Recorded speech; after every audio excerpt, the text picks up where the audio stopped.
Hello and welcome to our final lesson as I take you through my process of inking and coloring my comic. I hope you find this lesson helpful as you may follow along as you finish your own sequence. Everyone's process may differ in some ways, so you don't have to do it exactly like me. Remember that I'm here to show you how I do things and what works for me, and it may be helpful to you as well.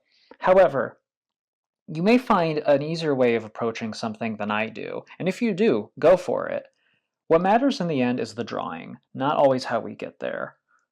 Although, as true as this sentiment may be, I do want to encourage good drawing habits in you guys if I can, to make life a little easier. So remember to do things like take breaks, especially when working digitally, and especially if you're working on a Cintiq like I do.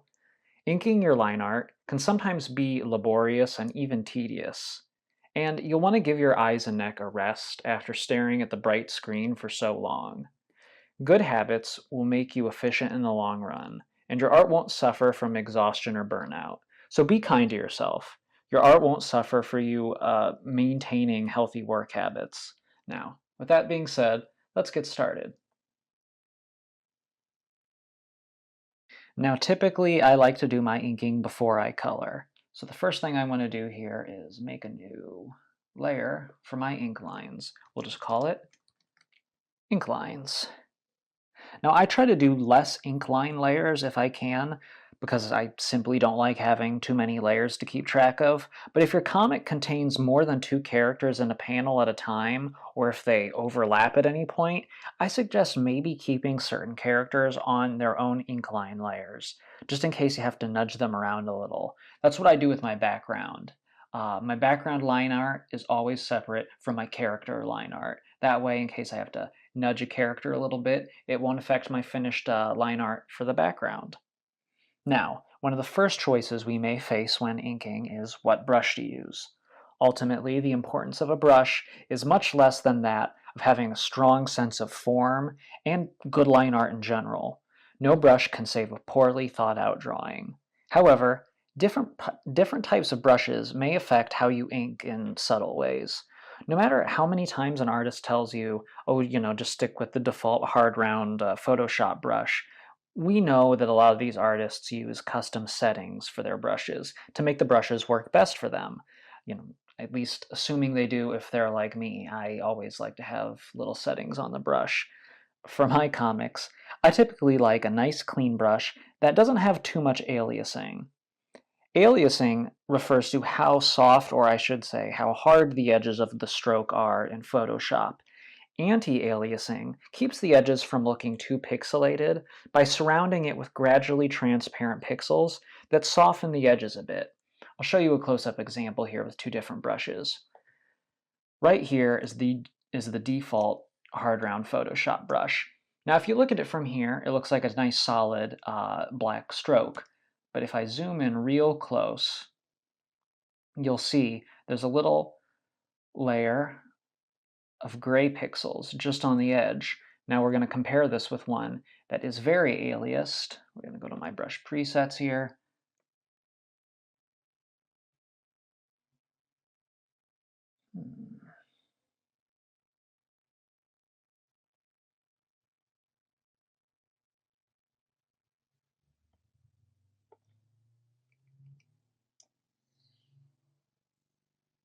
And if you take a look at that, aliased.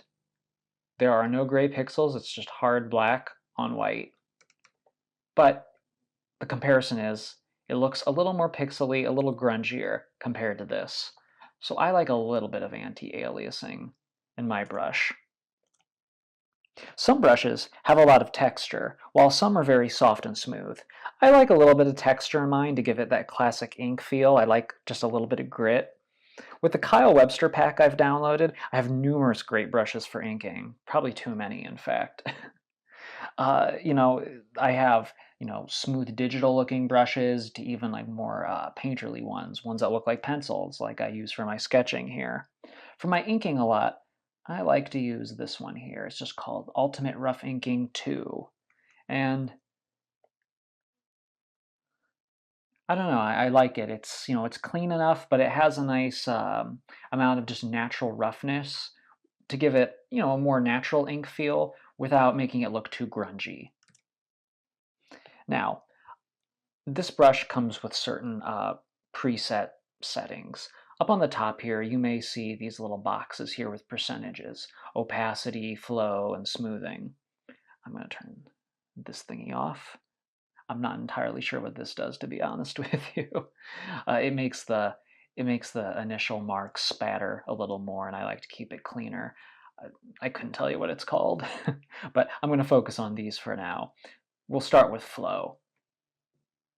Flow is what sets the speed at which color is applied. Think of it like setting on a faucet. A low flow setting will mean the brush comes out more gently if you tap it. So it's on 82% flow right now, but let's see what happens if I put it at 15%. See that? It comes out slowly. I have to build up if I want it to be dark. Yeah, you see how that works.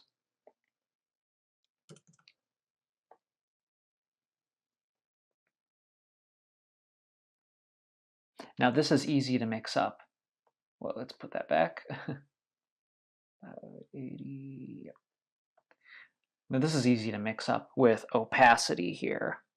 Opacity simply means how opaque your brush is when inking. I would recommend you always make sure your opacity on the brush is set to 100% like it is here, because otherwise this effect will happen when your lines intersect. So let's put it at like 45%. And let's say, draw a spiral. You see that? It kind of creates this overlap. It's good though if you want to make something look plaid, but it's kind of like drawing something on a multiply layer. If you do it in one stroke, it won't, but as soon as you do the next stroke, you're going to see them right through each other. So it's easier just to ink with the opacity at 100.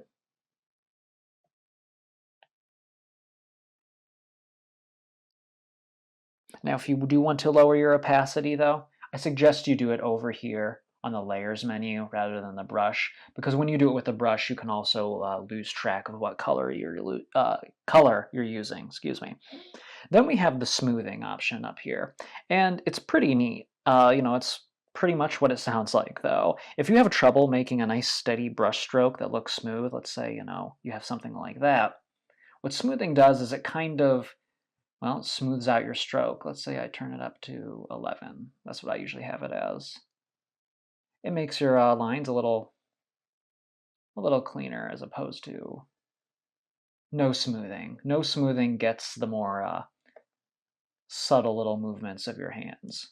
Some people don't like it. I don't recommend using smoothing more than, I don't know, like 60%. It becomes weird. Your brush kind of like drags behind your cursor. It's almost like, think of it like a worm on a string. Like your cursor's ahead of it and it's just kind of dragging the brush and paint along. But it's good if you need a nice smooth shape like a circle. I usually just keep mine around 10%, no more than 15%. We'll just keep it at 11 for now. Now, if you need to make a long straight line with your brush, here's an easy one. You just hold down your Shift key, tap, and then there we go. This will make a straight line between two diagonal points. Now, if you just want to do a vertical or horizontal one, you just hold down Shift. Whoops.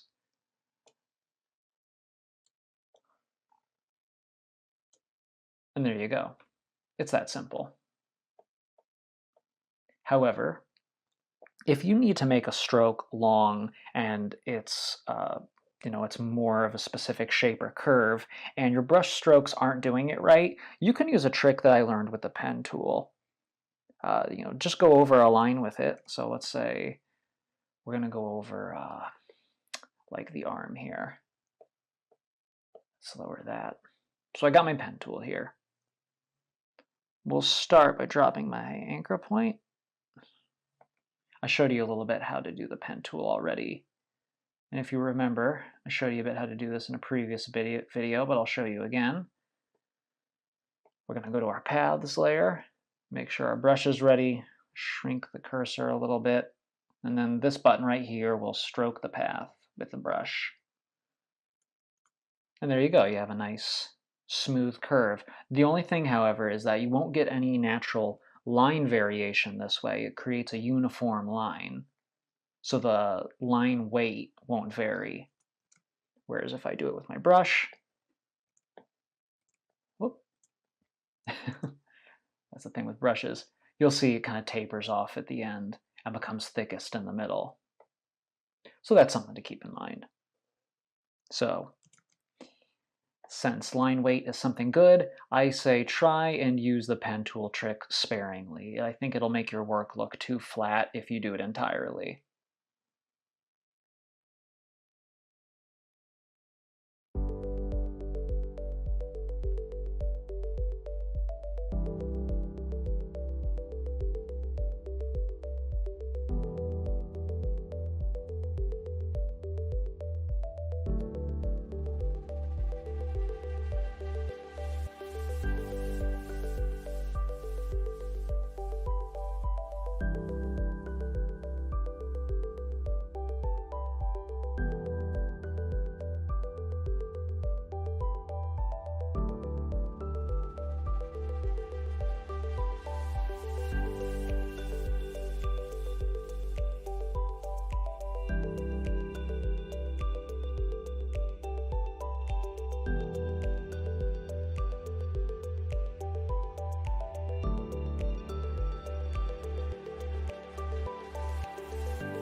I prefer to ink my word balloons on their own layer. That way I can move each one independently from the other ink lines. So if I lasso around it and need to nudge it or adjust the shape a bit, it won't be too hard. So if you've done your sketch stage well and already laid in your text, you shouldn't have to alter them too much. You should have saved enough room for them and your dialogue.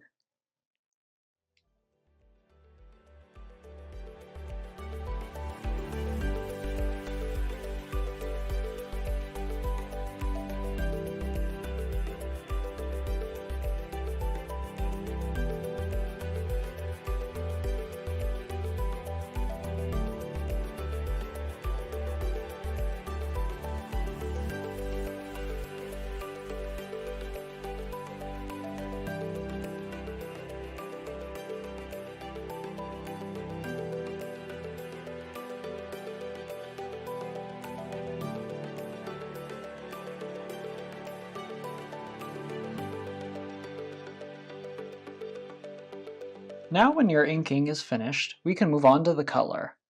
First thing we do, of course, is create a new layer as usual.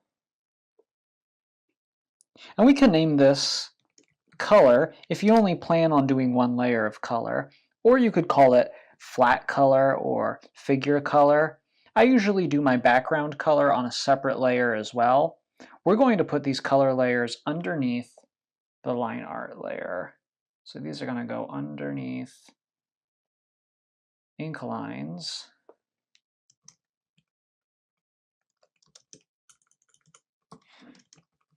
And color will go underneath background lines.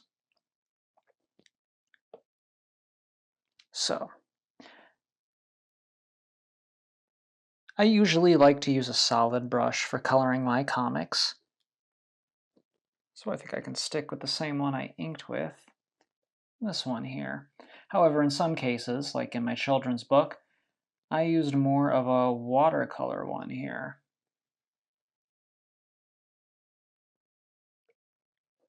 This will give a much different effect and have a little more subtlety in its color. You can kind of blend it a little differently.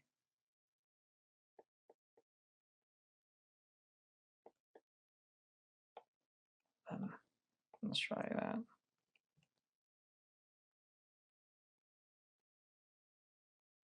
Yeah, much different effect. However, if I wanted to select an area of color with my magic wand tool, it's much easier to select a flat solid color than it is with a complicated color palette like this. So just keep that in mind if you rely a lot on the magic wand tool. For now, I'm just going to lay in my flat colors. Sometimes I start with the colors of the characters, sometimes I start with the background color.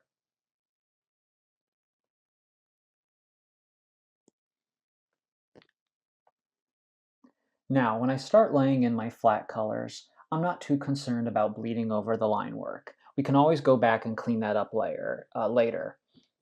For this stage, I do use the default round Photoshop brush set to 100% flow. It's good for just blocking in areas of color, and we don't need a whole lot of texture or anything too fancy yet.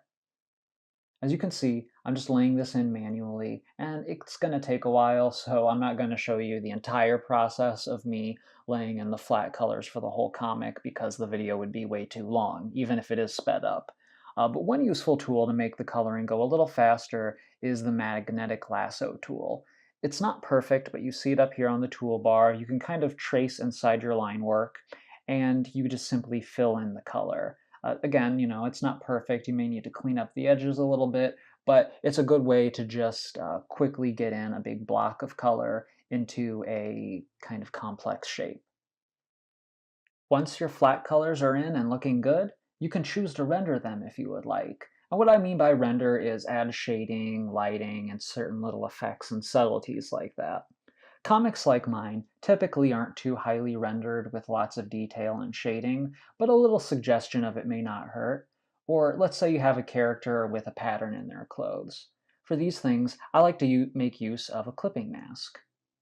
Now, I'm going to set my render color layer onto soft or hard light at a lower opacity, just to make things a little easier. That way, if we change any of our colors, it'll be a transparent shading layer that will interact with whatever the color is, rather than a solid color.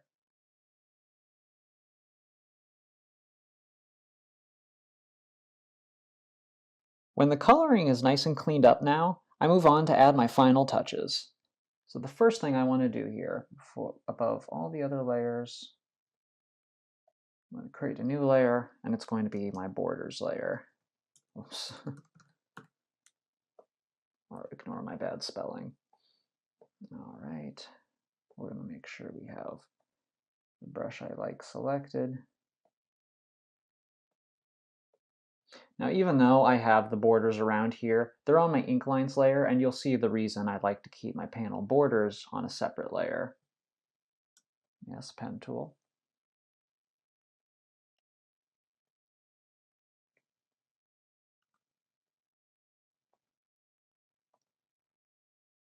Go to my paths, stroke the path.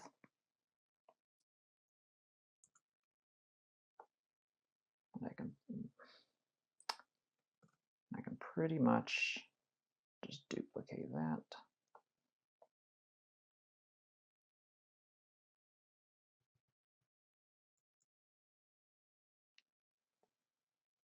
Over the 6 panels.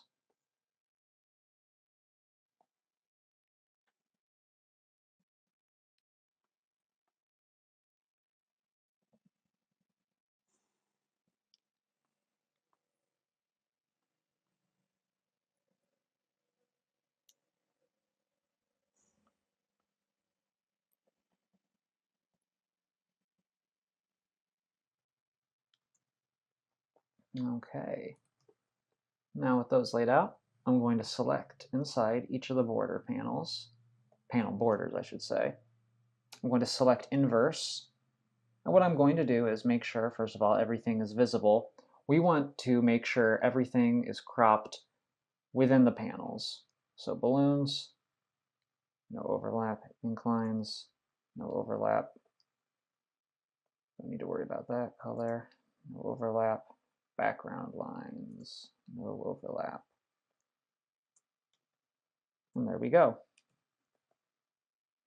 Now we've made sure that nothing is bleeding over the edges of the panel here. Now, I mentioned before that for my Emmy comics, I like to duplicate my line art to create a certain effect. I'll copy the ink lines layer here, double-click the copy, and I'm going to turn off one of the channels, the R channel. And you see what it'll do here is it'll create a red ink lines copy. I'm just going to nudge it to the side. There we go. It gives it a little bit of an old-fashioned print effect. Just one that I like. Now, if you'd like to add any filters to your comics, such as noise or blur, I recommend you do this trick. So at the very top of our layers, we're going to create a new one, just an empty one. We can just call it image. And here's what we're going to do here. It's going to be an empty layer.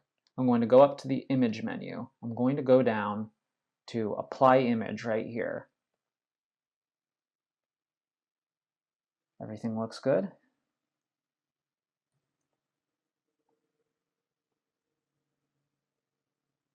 And you'll see here, now our whole image is on one flat layer.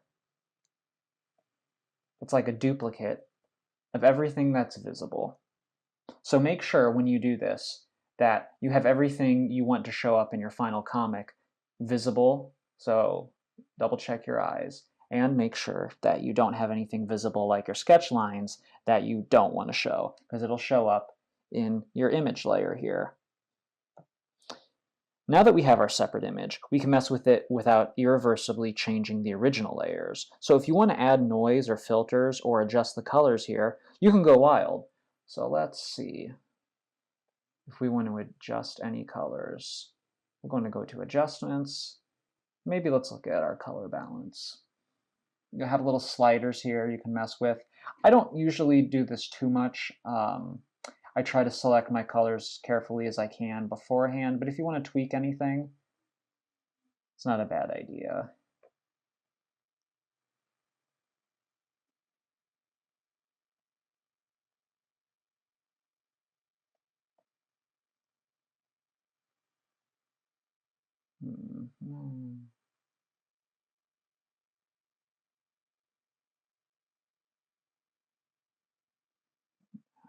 Those.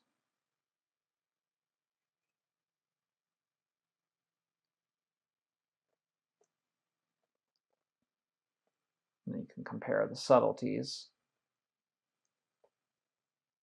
You can also change the saturation of certain colors. Like let's say I want my reds to be less saturated.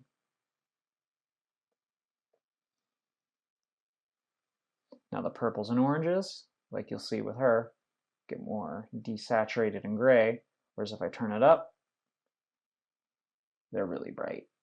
I think they're fine as is though. How are my greens doing?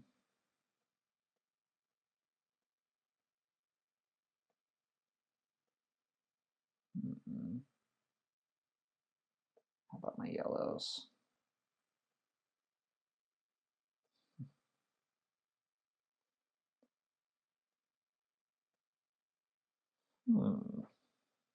Do I like that? Nah, I'll just leave it for now. If I want to add any filters, there's the filter menu up here. For a lot of my comics, to give them that old-fashioned feeling, I add a little noise, just about 4%, not too much. Otherwise, it'll be like a snowstorm, like a static TV. I just like mine at around 4. Just enough to give it a little grain. So you can see here, we have a little. And then I do some blur, Gaussian blur. Very small blur. Too much, once again, it just becomes like a blurry thingy. 08. Yeah, you know what?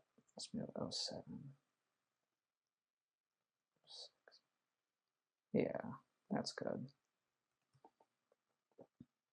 That gives it kind of a paper effect. And when you're happy with your product, you can save it in whatever image format you like. Make sure to double check things like spelling and drawing a hand on backwards, little stuff like that. I say this because these are mistakes I've made before myself, and I'm trying to save you some embarrassment. If you can, take a little time to step away from your comic before coming back to it and saving the final version. You may catch some things you missed.